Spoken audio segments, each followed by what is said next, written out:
Hingi lang po kami ng update dito po sa mga sasakyan ng mga Diskaya. As of today po, ilan na pong units yung officially ay nasa kustodiya po ngayon ng Bureau of Customs? Yung kustodiya po, 30 ho yan, ano, yung luxury vehicles, Mhm. dalawang yung UTV. Ngayong umaga naman, dahil natapos na ho natin yung unang parte ng proseso, na pinagbigyan natin naman of course sila na magpakita ng mga dokumento. Kaya lang lumampas na po yung 15 araw, nasuri na natin yung mga dokumento. Mm.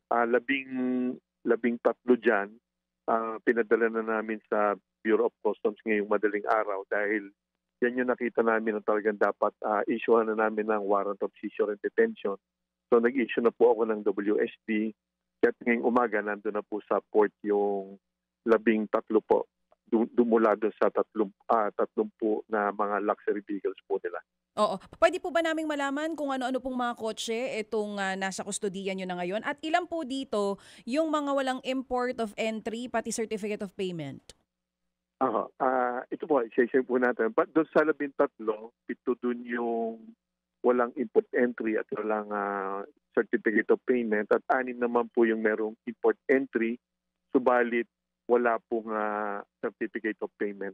So ito po yung black itim na Rolls Royce, Bentley, black Mercedes-Benz, Toyota Tundra, GMC Yukon, Cadillac Escalade, Toyota Sequoia, Lincoln Navigator, Yukon Denali, GMC, Maserati, isa pang Mercedes-Benz, isa pang Lincoln Navigator, at isa pang Cadillac Escalade. So 13 po yung naka-WSD po sa amin. Ito po, kumbaga medyo delikado na po ito para sa kanila dahil talaga pong walang dokumentong tama ito.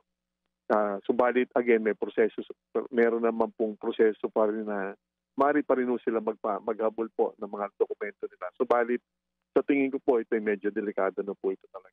Wala po ito kasi mga magandang dokumento.